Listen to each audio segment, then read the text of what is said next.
Bonjour à tous et bienvenue sur la chaîne Dionne Laouma, votre espace dédié à la technologie, à la supervision des systèmes et à l'automatisation informatique. Aujourd'hui, je vous présente une plateforme incontournable pour tout administrateur système ou ingénieur réseau, à savoir Zabbix. Zabbix, c'est un outil open source de supervision et de monitoring qui permet de surveiller en temps réel l'état de vos serveurs, de vos applications, de vos services et équipements réseau. Dans cette vidéo, nous allons découvrir l'interface principale de Zabbix, le rôle de chaque onglet et tableau de bord, et quels sont les différents canaux par lesquels Zabbix permet de recevoir les alertes. En fait, notre rôle ici, pour cette vidéo, en fait, c'est de permettre d'analyser en fait tous les différents menus de la plateforme Zabbix afin de comprendre comment Zabbix fonctionne. Alors, si vous êtes prêts, let's go. Alors, la première plateforme que nous allons visiter, c'est le dashboard. Le dashboard ici, son rôle, c'est le tableau de bord principal, comme son nom l'indique, dashboard, tableau de bord principal. Son fonctionnement, son rôle en fait, il permet de visualiser l'état global du système de supervision sous forme de graphiques, de widgets et d'indicateurs clés. Alors, on peut également personnaliser widgets comme le local time ici, nous sommes à Douala.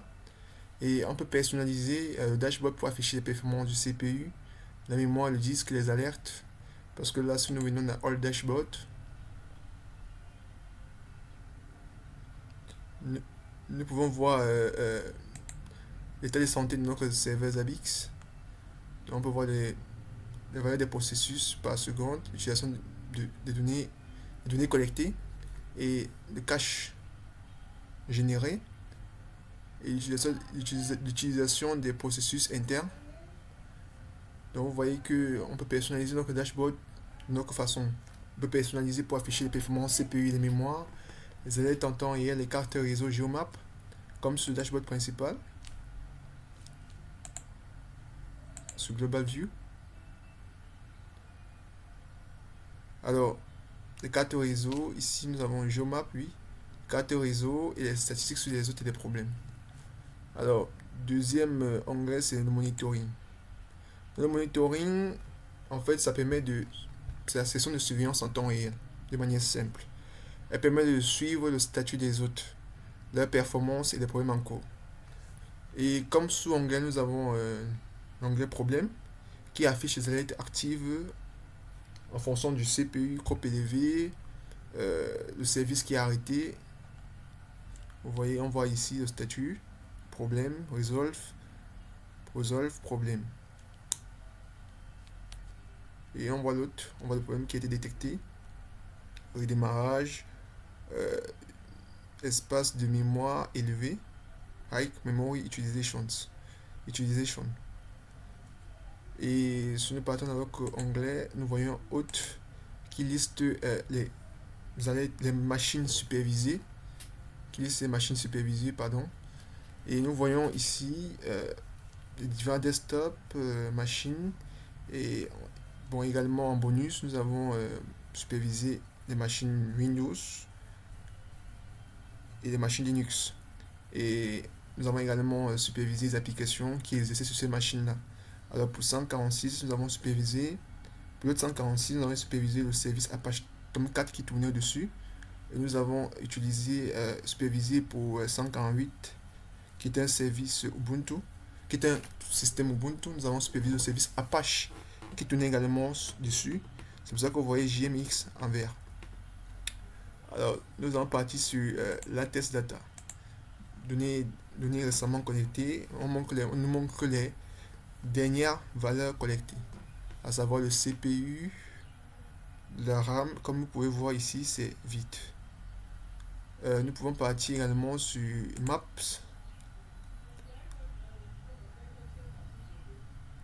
qui nous donne, la visualisation graphique de notre réseau local.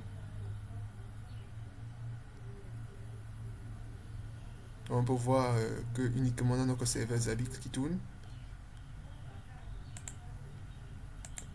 Et Discovery, la découverte automatique. Et ici, nous n'avons pas de découverte automatique configurée. Prochain onglet, c'est le service. Ce service, son rôle permet de modéliser des services métiers. Exemple, site web, base de données, application. Et comme ici, nous n'avons pas configuré, c'est pour ça que c'est vide.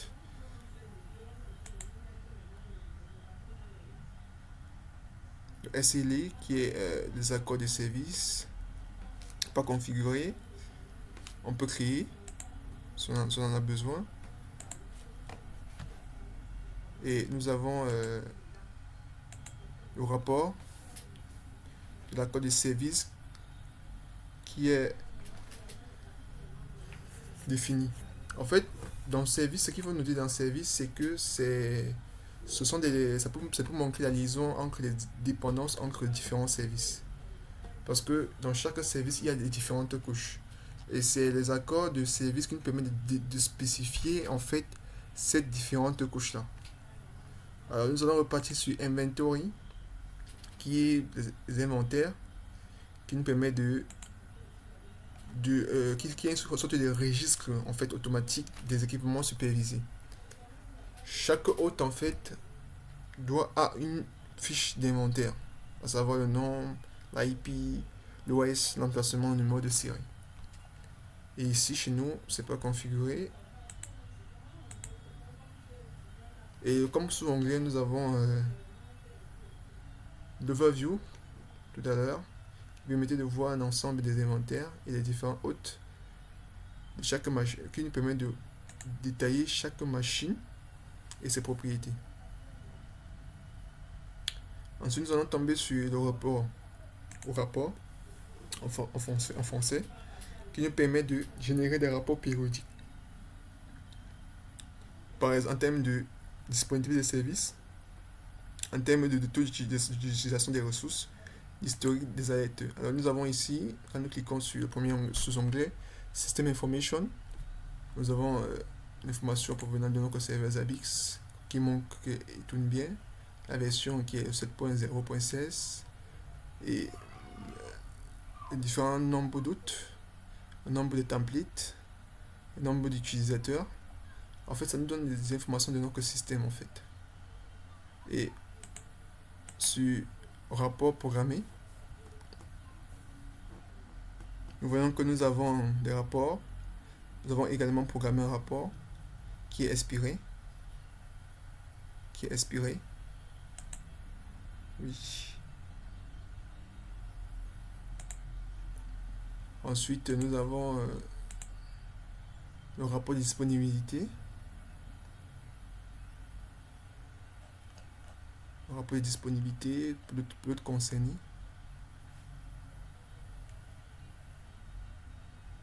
Nous avons le top 100 des alertes. Top 100 des alertes. Et comme vous voyez, comme on n'a pas assez d'autres, on n'a pas assez ça n'atteint même pas 100. Nous avons les logs d'audit qui n'est pas configuré. Les logs d'action.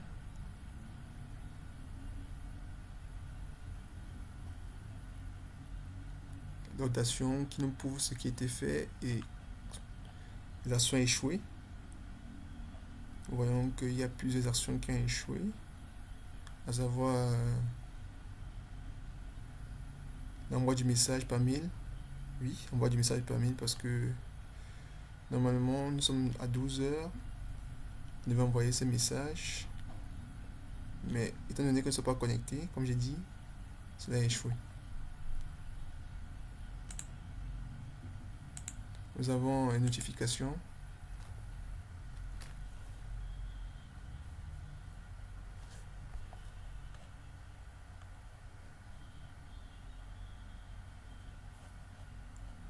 Ici, on peut voir les différentes notifications.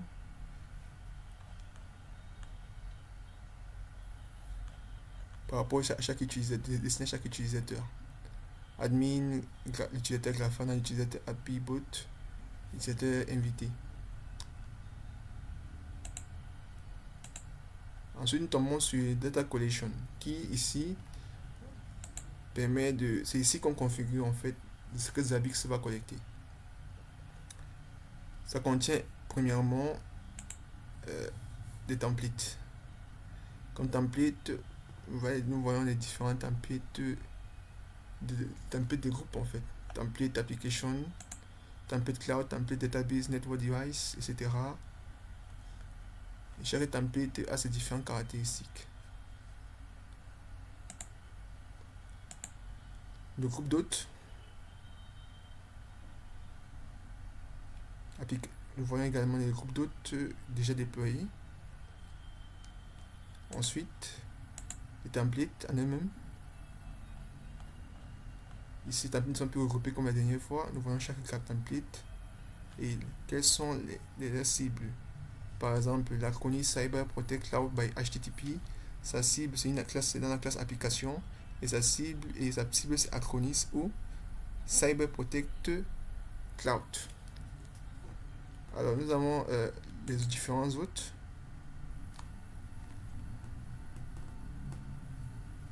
Nos autres, dans lequel nous voyons bien que ces autres fonctions sont tous activées.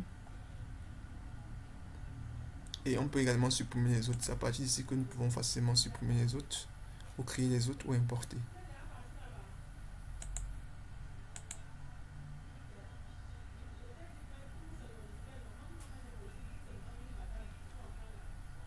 Ici, nous pouvons créer une période de maintenance.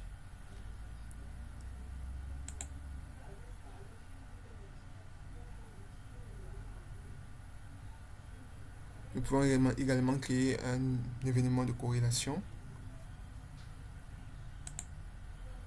Nous pouvons également créer des détections automatiques de nouveaux équipements qui est désactivé chez nous.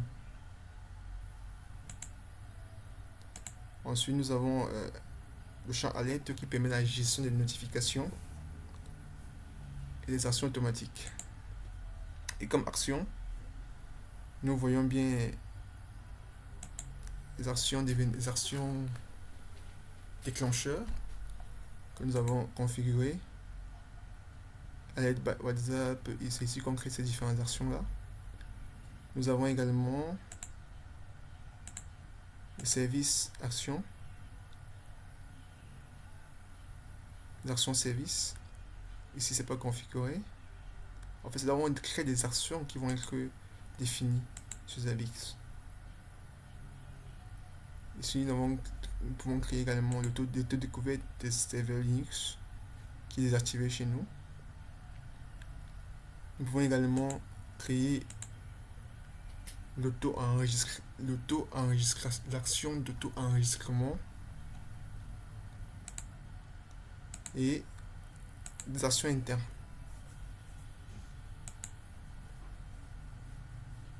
Qui est tous désactivé.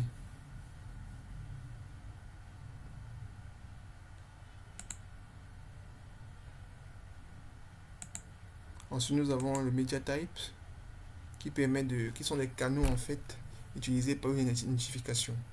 C'est ici que nous pouvons définir différents canaux, c'est-à-dire activer chaque canal pour que Zabbix puisse envoyer ses notifications via ces canaux définis ici. Et comme nous voyons que nous avons une multitude de plateformes, une multitude de canaux disponibles, contrairement à d'autres outils de supervision, comme Nagios par exemple. Ici, nous avons une multitude que nous pouvons définir. Et il y a certains que j'ai activés et qui fonctionnent, mais pas tous. C'est rare de trouver une entreprise vraiment qui active tous ces canaux de notification. Nous avons les scripts.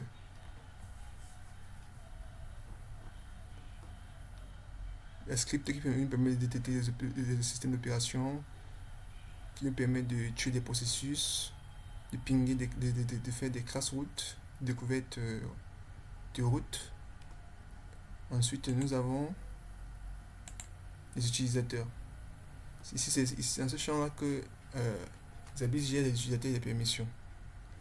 On peut créer des comptes, définir les rôles, administrateur, utilisateur invité, limiter l'accès à certains autres tableaux de bord.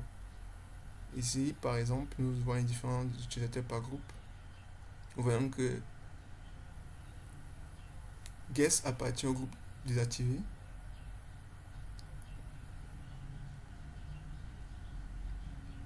Admin appartient au groupe administrateur qui est dans le groupe inter. Et les différents utilisateurs administrateurs sont l'admin, la pivot, le grafana. Nous voyons le rôle des utilisateurs.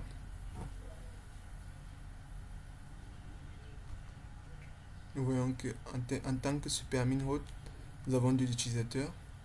En tant qu'admin role, nous n'avons aucun. Guest role, invité. Utilisateur guest. User role, grafana.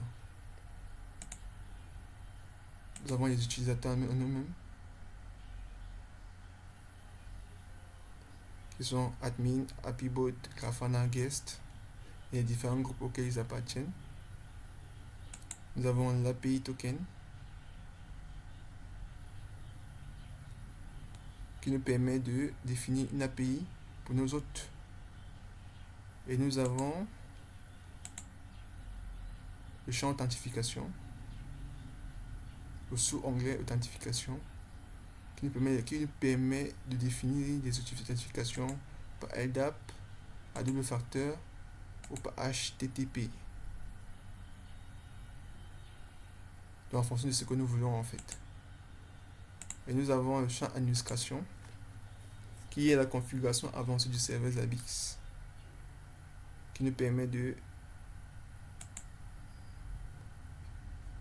créer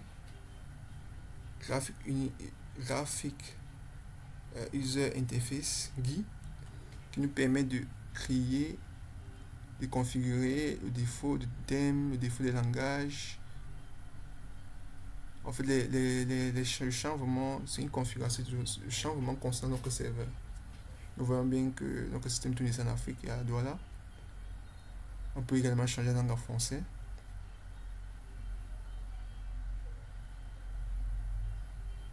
On dit ici qu'il faut que j'installe d'abord les différents langages avant de pouvoir changer la langue.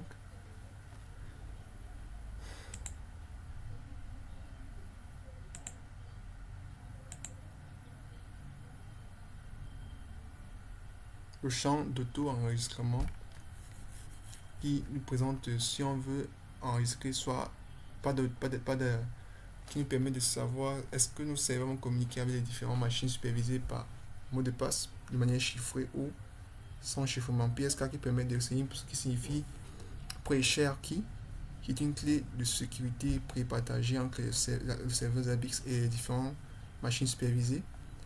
Tandis que le no encryption, c'est-à-dire il n'y a pas de, la communication n'est pas chiffrée.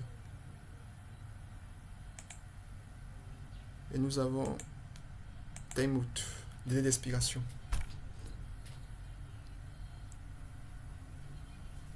Zabbix agent 4 secondes qui est configurable selon ce que nous voulons. Temps de délai d'expiration qui est 4 secondes.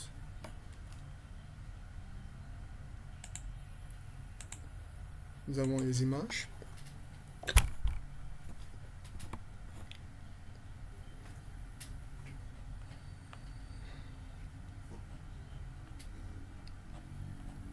Nous avons une panoplie d'images que nous pouvons utiliser pour mettre en évidence une icône, par exemple. Et nous avons mappage d'icône,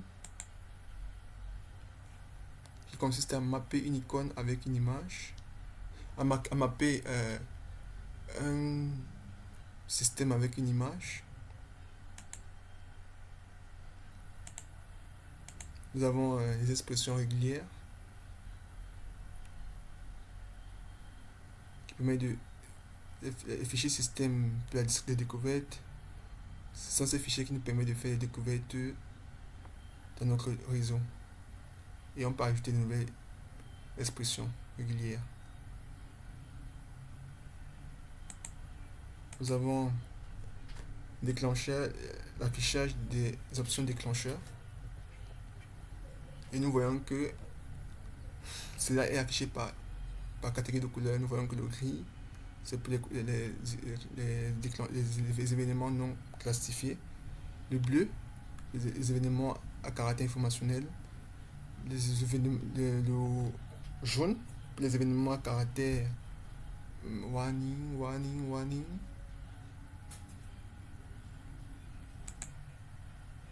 Warning, qui signifie avertissement. Average, qui signifie problème avec gravité moyenne, qui est orange. Orange clair, si on peut dire comme ça.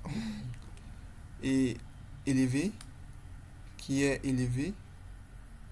Et la couleur est orange un peu sombre. C'est un peu vers le marron. Et désastreux, qui est couleur plus sombre en fait.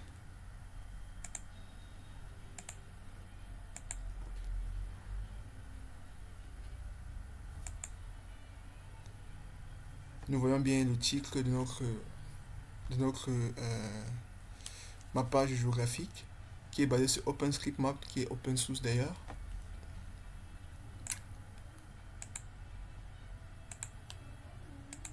Module qui nous présente les différents modules qu'on peut retrouver sur Zabbix. Et nous voyons que tout cela est activé. On peut scanner le répertoire. Et on dit pas de nouvel module découverte. Pas de nouveaux modules découverts. Et nous voyons les différents connecteurs. Comme ici, nous pouvons créer un connecteur. Et enfin, champ ocre.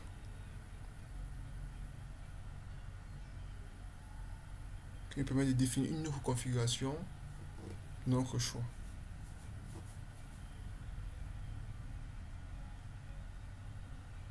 Ensuite, nous avons le champ de logody.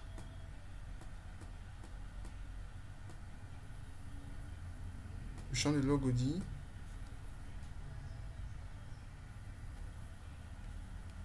qui nous permet de voir les différents, d'activer les logody, les logs des systèmes d'action et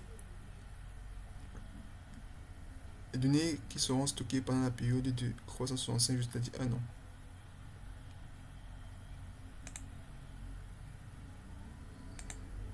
Housekeeping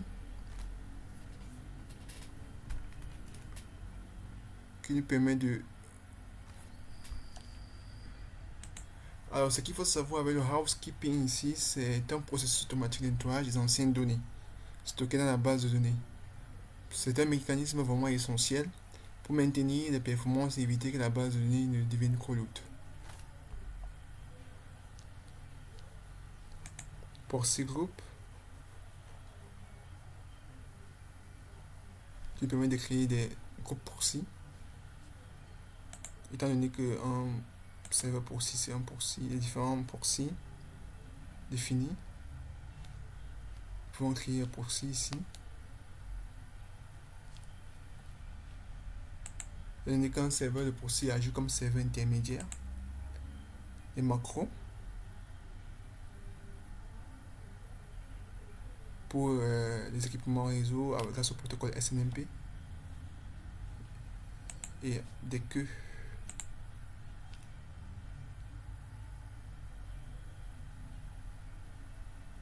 Comme c'est pas configuré,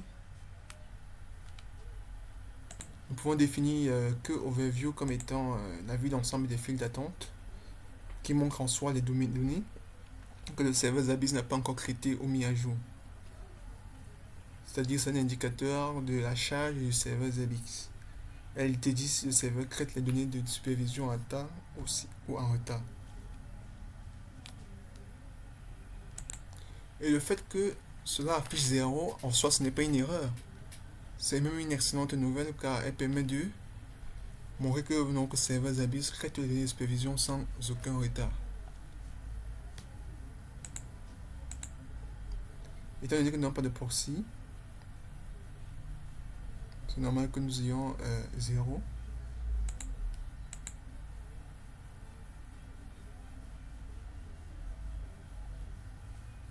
comme il n'y a pas de détails, c'est normal que ça n'affiche pas la totalité. Et enfin, nous avons le support qui nous ramène vers le support Zabbix, le lien d'intégration qui nous ramène vers la documentation,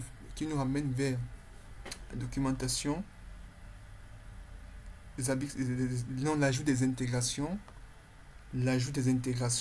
externes telles que Slack, Telegram, et le champ vers la documentation qui est help, qui aura le lien vers la documentation qui est help, et différents paramètres de notre utilisateur. Et ici, on peut se déconnecter. Je vous remercie pour cette vidéo. J'espère qu'elle vous aura aidé. Et si c'est le cas, n'hésitez pas à vous abonner et à liker un pouce bleu sur cette chaîne. Je vous remercie.